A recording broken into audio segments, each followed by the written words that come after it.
Audio Jungle. السلام علیکم ورحمۃ اللہ وبرکاتہ۔ حصہ دوم، حضرت ابراہیم علیہ السلام کی زندگی۔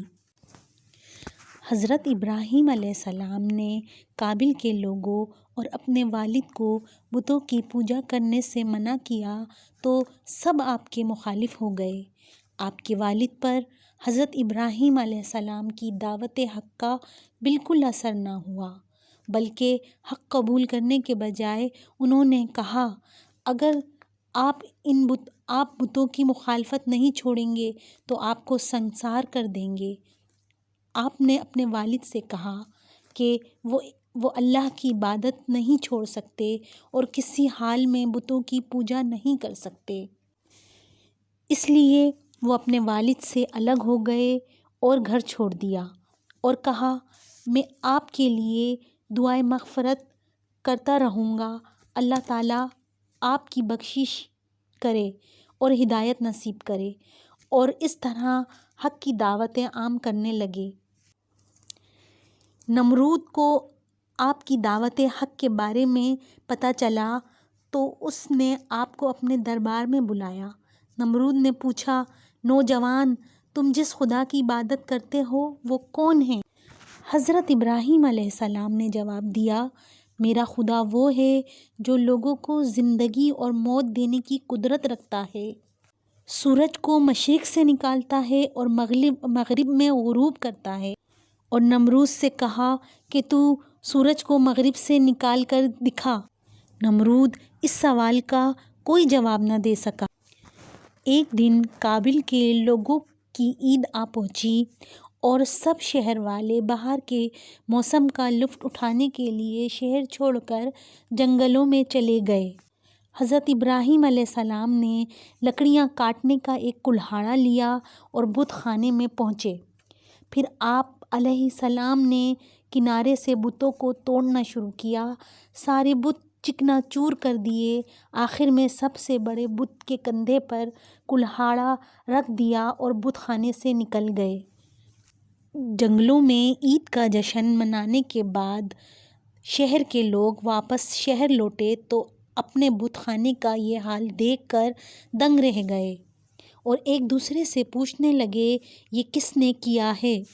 جب حضرت ابراہیم علیہ السلام سے اس بارے میں پوچھا گیا تو آپ نے جواب دیا، یہ بات اس بڑے بت سے پوچھو جس کے کندھے پر کلہاڑا ہے۔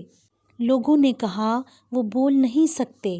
اس پر حضرت ابراہیم علیہ السلام نے کہا، تعجب کی بات ہے کہ تم لوگ پھر بھی اس مجبور اور لاچار کو خدا مانتے ہو۔ لوگوں نے حضرت ابراہیم علیہ السلام کی باتیں بڑی غور سے سنی اور کہا، نوجوان سچ کہتا ہے، سچ مچ مٹی، لکڑی اور پتھر کی ان مورتوں میں کیا طاقت ہے؟ اس طرح نمرود کو پتہ چل گیا کہ یہ سب حضرت ابراہیم علیہ السلام نے کیا ہے، اور پھر نمرود اور اس کے ساتھیوں نے آپ کو آگ میں زندہ جلانے کا فیصلہ کیا۔ پھر جب آپ علیہ السلام کو آگ میں پھینکا گیا تو آپ علیہ السلام نے فرمایا، ترجمہ، ہمیں اللہ کافی ہے اور وہ اچھا کارساز ہے۔ پل بھر میں اللہ کے حکم سے آگ گلزار میں تبدیل ہو گئی اور حضرت ابراہیم علیہ السلام دوسری جانب کھڑے مسکرا رہے تھے۔ نمرود اور اس کے ساتھی بھی یہ سب دیکھ رہے تھے۔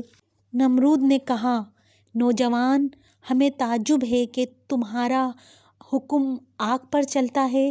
حضرت ابراہیم علیہ السلام نے جواب دیا، میرا حکم نہیں بلکہ میرے رب کا حکم آگ پر بھی چلتا ہے۔ اس کے بعد دین کی تبلیغ حضرت ابراہیم علیہ السلام نے اور تیز کر دی۔ بتوں کی پوجا نہ کرنے اور نمرود کی مخالفت کرنے پر نمرود نے آپ سے اعلان جنگ کیا۔ پیارے بچوں، آج ہم اس قصے کا اختتام یہیں پہ کرتے ہیں۔ اس سے آگے کا قصہ حصہ سویم میں آپ کو بتاؤں گی۔ اب میں آپ سے جو میں نے آپ کو قصہ سنایا ہے اس سے متعلق چند سوال کرتی ہوں۔ امید ہے آپ مجھے اس کے جواب کمنٹس میں دیں گے۔ سوال نمبر 1، بت خانے میں بتوں کو کس نے توڑا تھا؟ سوال نمبر 2، جب حضرت ابراہیم علیہ السلام کو آگ میں ڈالا گیا تو کیا ہوا؟ پیارے بچوں، میرے اس چینل کو سبسکرائب، لائک اور شیئر کرنا مت بھولیے گا، اور کمنٹس میں ان سوالوں کے جواب بھی ضرور دیجیے گا۔